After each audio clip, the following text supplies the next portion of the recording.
बिस्मिल्लाहिर्रहमानिर्रहीम। Diamond powder Imran series, मुसन्निफ मजहर Kaleem M.A। Adler की आंखें खुली तो उसने लाशौरी तौर पर उठने की कोशिश की। अभी आप बैठे रहे बॉस। उसके कानों में मैकार्थी की आवाज पड़ी तो उसे बेख्तियार चौंक कर देखा। मैकार्थी उसके सामने खड़ा था। तुम लेकिन ये जेनी का फ्लैट तो नहीं है, अडलर ने बेख्तियार उठते हुए कहा। उसके जहन में वो लम्हा घूम गया था जब इमरान के बाहर जाते ही इस कवि हैकल नीग्रो ने अचानक इसकी कनपट्टी पर जर्ब लगा दी थी, और ये जर्ब इस कदर शदीद थी कि इसे यूं महसूस हुआ था जैसे इसका जहन हजारों टुकड़ों में मुनकसिम हो गया हो। और इसके बाद अब इसकी आंख खुली थी। आप हेडक्वार्टर में बॉस, आपको होश ना आ रहा था इसलिए मुझे डॉक्टर को बुलाना पड़ा था, मैकार्थी ने जवाब देते हुए कहा। ओह, वो जेनी का है और वो इमरान और इसके साथी, अडलर ने एक झटके से उठकर बैठते हुए कहा। मादाम जेनी को होश आ गया बॉस। अलबत्ता मादाम जेनी के फ्लैट पर जो 4 अफराद मौजूद थे, जिनमें से 2 कवि हैकल नीग्रो थे, वो चारों अभी बेहोश पड़े हैं। मैंने उन्हें तवील बेहोशी के इंजेक्शन लगा दिए थे ताकि आपके होश में आने के बाद आपसे इनके मुतालिक मजीद हिदायत ली जा सकें, मैकार्थी ने कहा।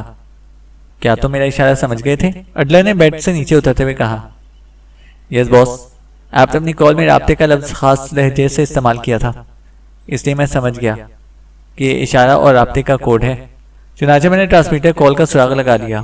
वो मादाम जेनी के फ्लैट से किया जा रहा था। फोन इस्तेमाल न होने की वजह से मैं समझ गया कि आप मुश्किल में हैं, इसलिए मैंने मादाम जेनी के फ्लैट में रेशलम 101 गैस फायर कर दी, जिसके असरात इंतहाई तेज होते हैं। इसके बाद जब हम दरवाज़ा मास्टर की से खोलकर अंदर दाखिल हुए तो एक कमरे में ये 4 अफराद बेहोश पड़े हुए पाए गए, जबकि दूसरे कमरे में आप और मादाम जेनी बेहोश पड़े हुए थे। मैं आप समेत सबको वहां से उठवाकर हेडक्वार्टर ले आया। आप और मादाम जेनी को एंटी गैस सुंघाई गई, लेकिन आप दोनों होश में ना आए तो मजबूरन मुझे डॉक्टर को बुलाना पड़ा। मादाम तो जल्दी होश में आ गई, लेकिन आपको 1 घंटे बाद होश आया है, मैकार्थी ने जवाब दिया। गुड, तुमने इतना बड़ा कारनामा सर अंजाम दिया है कि तुम्हें तुम्हारे तसव्वुर से भी बड़ा इनाम मिलेगा। चूंकि तुमने मेरे इशारे का कोई जवाब ना दिया था, इसलिए मैं मायूस हो गया था कि तुम मेरा इशारा नहीं समझ सके, अडलर ने दरवाजे की तरफ बढ़ते हुए कहा। पहले वाकई मैं ना समझ सका था बॉस, लेकिन फिर अचानक मेरे जहन में ख्याल आया और फिर मैं समझ गया। उसके बाद मैंने कार्रवाई कर दी, मैकार्थी ने जवाब देते हुए कहा। और फिर वो दोनों एक और कमरे में दाखिल हुए तो जेनी कुर्सी पर बैठी हुई थी। उसने जब अडलर को कमरे में दाखिल होते देखा तो वो बेख्तियार उठकर खड़ी हुई। उसके चेहरे पर बेख्तियार मुसरत के तासुरात उभर आए थे। गुड गॉड, तुम्हें होश तो आ गया। मैं तो इंतहाई परेशान हो रही थी क्योंकि डॉक्टर को खदशा था कि कहीं तुम्हारे जहन को नुकसान ना पहुंच गया हो, जेनी ने मुस्कुराते हुए कहा। इस नीग्रो ने जर भी इस कदर ताकतवर लगाई थी कि मुझे हैरत हो रही है कि मेरा सर ही क्यों ना फट गया। बहरहाल अब उन्हें उसका पूरा हिसाब देना पड़ेगा, अडलर ने कहा। तो क्या आप तुम इन्हें हलाक कर दोगे? जेनी ने चौंक कर कहा। तो और क्या करूंगा, वो हमारे दुश्मन हैं, अडलर ने जवाब दिया। लेकिन तुम चीफ से खुद ही इसके बारे में बात करके इजाजत ले चुके हो, जेनी ने कहा। हाँ, ये तो वाकई मसला बन गया। बहरहाल मैं देखूंगा कि क्या सूरत हाल बनती है, अडलर ने कहा। और फिर वो साथ ही उठ खड़े हुए मैकार्थी की तरफ गया। मैकार्थी, कहाँ हैं वो लोग? अडलर ने मैकार्थी से मुखातिब होकर पूछा। ब्लैक रूम में बॉस, मैकार्थी ने जवाब दिया। चलो, मैं भी उनके मुतालिक फैसला करना चाहता हूँ, अडलर ने कहा और दरवाजे की तरफ मुड़ गया। और जेनी और मैकार्थी दोनों उसके पीछे चल पड़े। मेरी बात सुनो अडलर, अचानक जेनी ने कहा। तो अडलर जो कमरे के बाहर पहुंच गया था मुड़कर उसे देखने लगा। क्या बात है? अडलर ने हैरान होकर पूछा। मैकार्थी, तुम ब्लैक रूम में चलो, हम आ रहे हैं, जेनी ने मैकार्थी से कहा तो मैकार्थी सर हिलाता हुआ आगे बढ़ गया। क्या कोई खास बात है? अडलर ने हैरान होकर कहा। हाँ, इधर आओ, जेनी ने उसे कमरे के अंदर बुलाते हुए कहा और खुद भी मुड़कर वो कुर्सियों की तरफ बढ़ गई। देखो अडलर, तुमने चीफ से बात की है। अभी तक चीफ को ये मालूम नहीं कि तुम इस वक्त इमरान के हाथों बेबस हो चुके थे।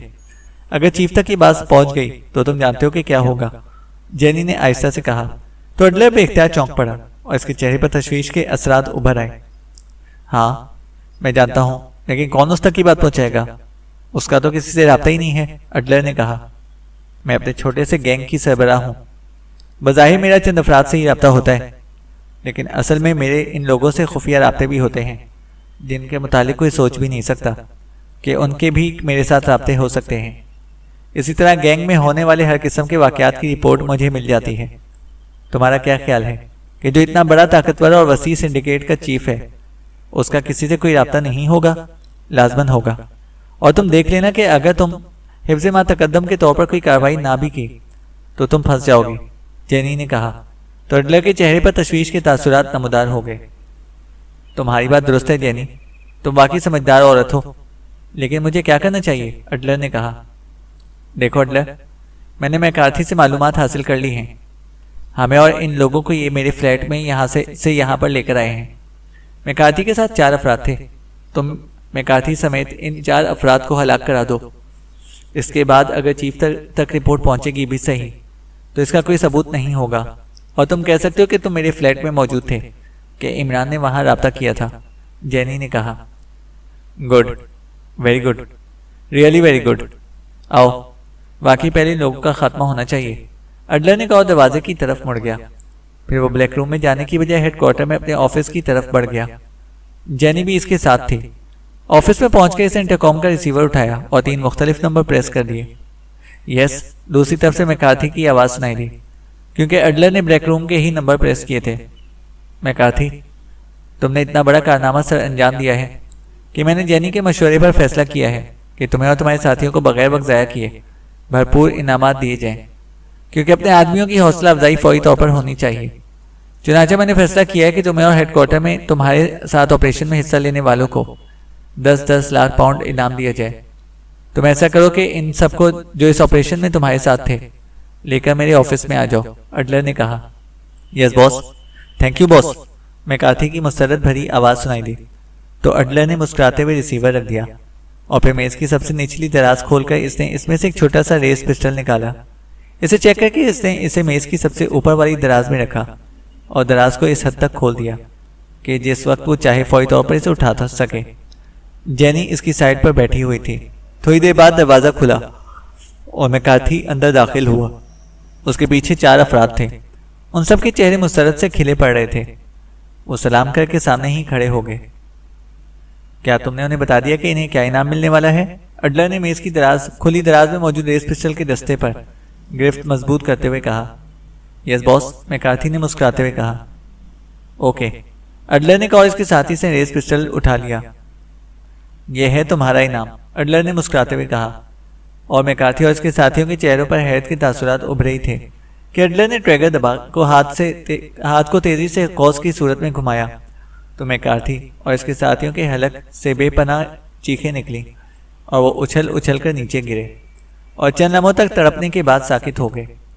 उनके जिस्म यकलख्त स्याह पड़ गए थे और चेहरे पर शदीद तरीन तकलीफ के तासुरात जैसे सबत हो गए थे।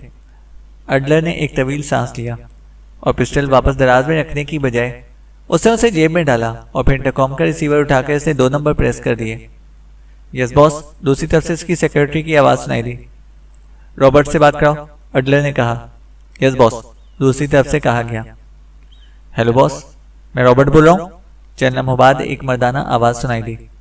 रॉबर्ट, अगर तुम्हें मैकार्थी की जगह स्पेशल सेक्शन का चीफ बना दिया जाए तो क्या तुम अपनी वफादारियां साबित कर सकोगे? अडलर ने कहा। यस बॉस, आप मेरे मुतालिक तो बखूबी जानते हैं बॉस, रॉबर्ट ने जवाब दिया।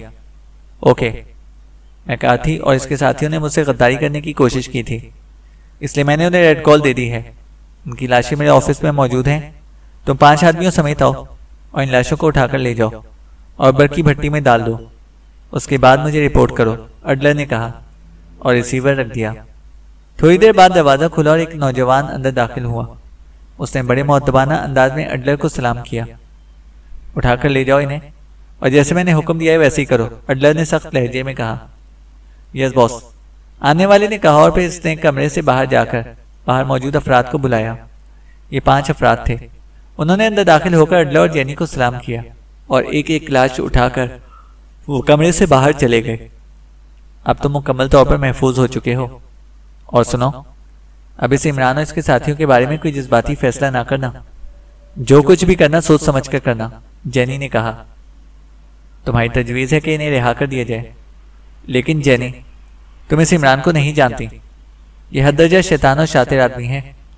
अब तो हमारे पास मौका है कि हम इसे आसानी से हलाक कर सकते हैं, लेकिन एक बार अगर ये मौका हाथ से निकल गया तो फिर शायद ये मौका हाथ में ना आए। अडलर ने कहा, देखो, मुझे इस इमरान और इसके साथियों से कोई हमदर्दी नहीं है।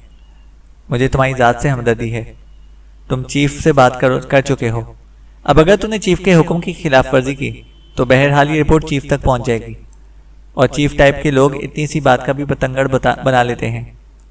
अलबत्ता ये हो सकता है कि तुम इमरान और इसके साथियों को यहाँ से बाहर भिजवा दो और फिर इनकी निगरानी कराओ। अगर ये लोग वापस चले जाएं तो ठीक, वरना इन्हें हलाक करा दो। इस तरह तुम चीफ के सामने सुरखरू हो सकते हो कि चूंकि उन्होंने वादा खिलाफी करने की कोशिश की थी, इसलिए तुमने उन्हें हलाक करा दिया। लेकिन यहाँ तुम्हारे हेडक्वार्टर में इनकी हलाकत तुम्हारे लिए बाद में अजाब बन सकती है। जेनी ने कहा, तो फिर ऐसा करते इन्हें दूसरे किसी अड्डे पर शिफ्ट कर देते हैं। अडलर ने कहा, अड्डे पर नहीं, किसी रिहायशी कोठी में, जबकि तुम्हारे आदमी वहां निगरानी कर रहे हो। जेनी ने कहा, हाँ ये ठीक है, मैं वहां स्पेशल टेलीव्यू डिक्टाफोन नस्ब करा दूंगा। इसके बाद एंटी गैस इन्हें सुंघाकर हम साथ वाली कोठी में बैठ जाएंगे। होश में आने के बाद जब ये अच्छी तरह देख लेंगे कि ये अकेले हैं तो इनकी बातचीत से ही हमें मालूम हो जाएगा कि इनकी असल नीयत क्या है। अडलर ने जवाब दिया और जेनी ने इस्बात में सर हिला दिया। इमरान की आंखें खुली तो पहले चंद लम्हों तक तो इसके शऊर पर धुंध सी छाई रही। फिर जैसे ही इसका शऊर पूरी तरह बेदार हुआ, वो बेइख्तियार एक झटके से उठ बैठा। इसने इधर उधर देखा और इसके चेहरे पर हकीकी हैरत के तासुरात उभर आए। उसने देखा कि वो एक कमरे के फर्श पर बिछे हुए कालीन पर मौजूद था, जबकि उसके साथी टाइगर, जोसेफ और जवाना भी बेहोश पड़े हुए थे। कमरे का दरवाज़ा खुला हुआ था और उसका जिस्म भी आज़ाद था। ये हम कहाँ आ गए? इमरान ने एक झटके से उठकर खड़े होते हुए कहा, और फिर वो तेज तेज कदम उठाकर दरवाजे की तरफ बढ़ गया। उसके जहन में वो मंजर मौजूद था जब जेनी के फ्लैट में अचानक उसका जहन किसी तेज रफ्तार लट्टू की तरह घूमने लग गया था और उसके कानों में टाइगर की आवाज़ पड़ी थी, और फिर उसे कोई होश ना रहा था। लेकिन अब होश में आने पर वो यहाँ किसी अजनबी जगह पर मौजूद थे। वो बाहर आया और फिर थोड़ी देर बाद वो इस पूरी इमारत में घूमकर वापस इस कमरे में पहुंचा तो उसके साथियों के जिस्मों में हरकत के तासुरात नमूदार होने शुरू हो गए थे। ये एक औसत दर्जे की रिहायशी इमारत थी। इमारत की तमाम बत्तियां जल रही थीं, लेकिन इमारत में इनके अलावा और कोई आदमी मौजूद न था। पूरी कोठी खाली पड़ी हुई थी, हत्ता कि इसने बैरूनी फाटक को भी चेक कर लिया था, वो भी खुला हुआ था। ये सब क्या है? इमरान ने बड़बड़ाते हुए कहा, और फिर वो एक कुर्सी पर बैठ गया। उसकी पेशानी पर शिकने सी उभर आई थी। थोड़ी देर बाद इसके सारे साथी एक एक करके होश में आ गए, और होश में आते ही इन सब ने यहाँ पहुँचने पर हैरत का इजहार जाहिर किया। और जब इमरान ने इन्हें बताया कि इमारत खाली है और खुली हुई भी है, तो वो और भी ज़्यादा हैरान हो गए। ये सब क्या है मास्टर? जवाना ने हैरत भरे लहजे में कहा। यही बात मेरी समझ में भी नहीं आ रही। बहरहाल जो कुछ भी है, हम आज़ाद हैं, इमरान ने एक तवील सांस लेते हुए कहा, और अचानक एक ख्याल आते ही वो चौंक पड़ा और फिर इसके चेहरे पर बेख्तियार मुस्कुराहट रेंगने लगी। उसे ख्याल आ गया था कि तमाम कार्रवाई अडलर की होगी। अडलर ने यकीनन ट्रांसमीटर कॉल के जरिए कोई खास इशारा किया होगा जिसे वो समझ नहीं सका। अडलर के आदमियों ने वहां पहुंचकर बेहोश कर देने वाली जोरदार गैस फैला दी, और चूंकि इमरान ने अडलर से वादा कर लिया था कि वो वापस चला जाएगा, इसलिए हो सकता है कि अडलर ने इस बात को चेक करने के लिए इन्हें वहां से उठवाकर यहाँ भिजवा दिया हो और अब इनकी निगरानी हो रही हो। या ये भी हो सकता है कि यहाँ कोठी में कोई ऐसा सिस्टम भी सेट हो कि यहाँ होने वाली तमाम गुफ्तगू अडलर तक पहुँच रही हो और इनकी नकलो हरकत भी वो चेक कर रहे हों। तो अब क्या प्रोग्राम है बॉस? टाइगर ने कहा। प्रोग्राम क्या होना है? मैंने अडलर से वादा कर लिया है कि मैं वापस चला जाऊंगा, इसलिए अब हमारी वापसी होगी।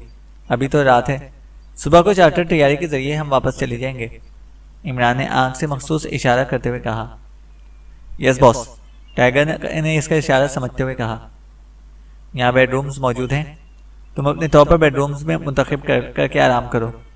अब हमारा मिशन तो ख़त्म हो गया है, अब तो वापसी ही है, इमरान ने कहा। आप भी तो आराम करें बॉस, टाइगर ने मुस्कुराते हुए कहा।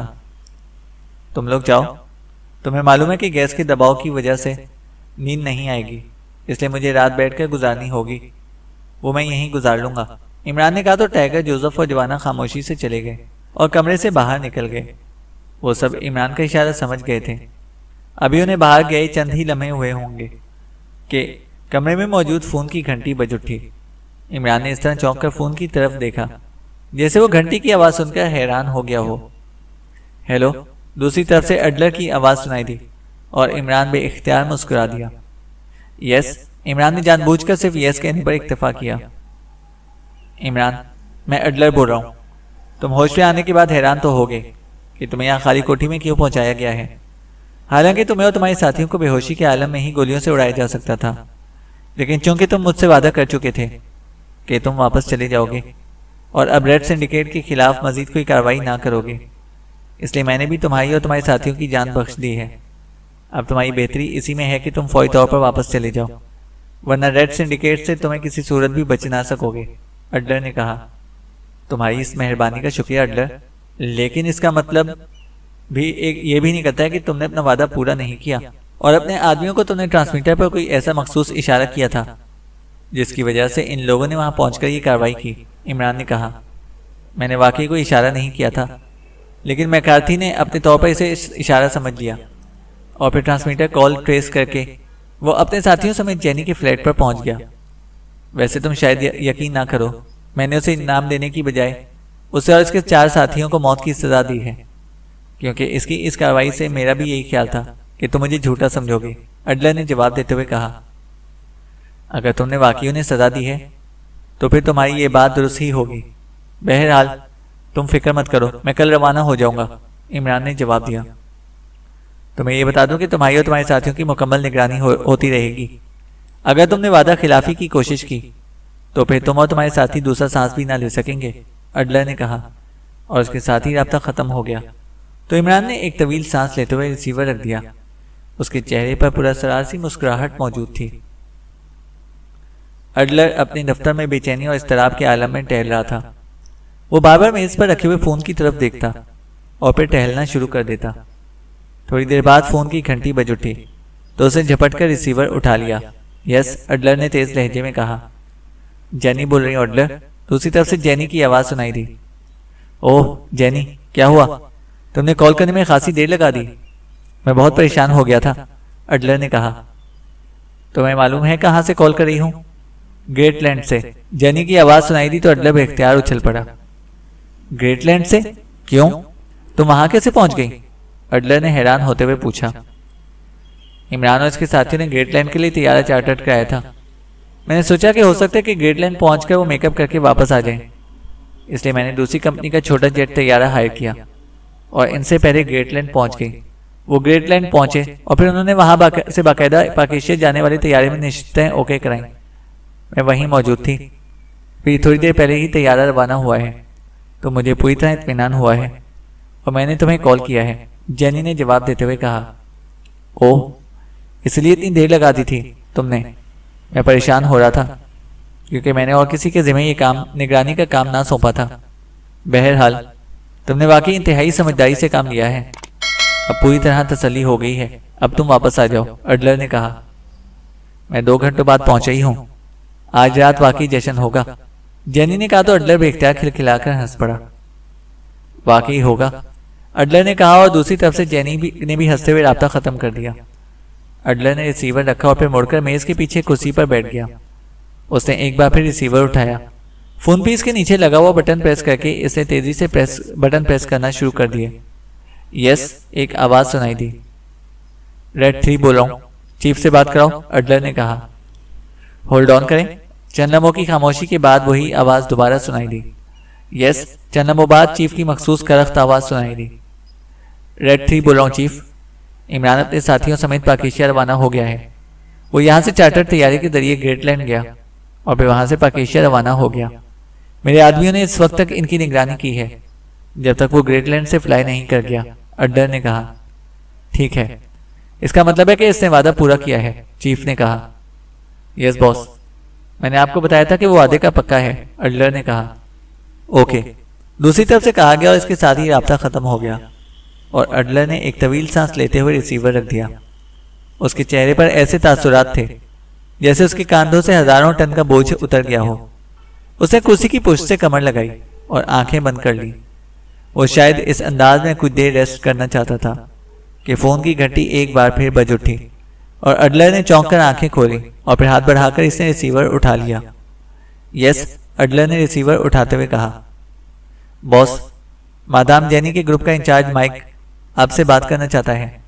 दूसरी तरफ से इसकी सेक्रेटरी की आवाज़ सुनाई दी। माइक और मुझसे बात करना चाहता है? क्यों? अडलर ने चौंक कर हैरत भरे लहजे में कहा। मालूम नहीं बॉस, सेक्रेटरी ने कहा। कराओ बात, अडलर बोला। हेलो सर, मैं माइक बोल रहा हूँ, मादाम जेनी ग्रुप का इंचार्ज। जनाब। चंद लम्हों बाद एक मर्दाना आवाज़ सुनाई दी, लेकिन लहजा बेहद मौतबाना था। यस, क्या बात है? क्यों कॉल की है? अडलर ने सर्द लहजे में कहा। सर, मादाम अचानक गायब हो गई हैं। वो एयरपोर्ट गई थी, फिर उनकी तरफ से कोई इतला नहीं है और एयरपोर्ट पर भी मौजूद नहीं है और ना ही किसी और जगह पर है। मैंने सोचा कि शायद आपके हेडक्वार्टर में हो, लेकिन आपकी सेक्रेटरी ने बताया कि वो यहाँ भी मौजूद नहीं है। एक इंतहाई ज़रूरी डील के सिलसिले में मैंने उनसे बात करनी है, माइक ने तफसील से बात करते हुए कहा। जेनी एक इमरजेंसी के सिलसिले में ग्रेटलैंड चली गई थी। इसकी कॉल मुझे वहाँ से आई थी। अब वो वापस आ रही है। 2 घंटों के अंदर वो वापस पहुँच जाएगी। मैं उसे कह दूंगा कि वो तुम्हें कॉल कर लेगी, अडलर ने जवाब देते हुए कहा। ओह, ठीक है सर, आपने मेरी परेशानी दूर कर दी, वरना हकीकत यह कि मैं मादाम के इस तरह गायब हो जाने पर बेहद परेशान था, क्योंकि मादाम कभी बगैर इत्तला के कहीं नहीं जाती। माइक की मुतमईन आवाज़ सुनाई दी। ओके, अडलर ने कहा और रिसीवर रख दिया। चैनल को सब्सक्राइब करें और बेल आइकन को प्रेस करें ताकि हमारी हर अपडेट आपको बर वक्त मिल सके।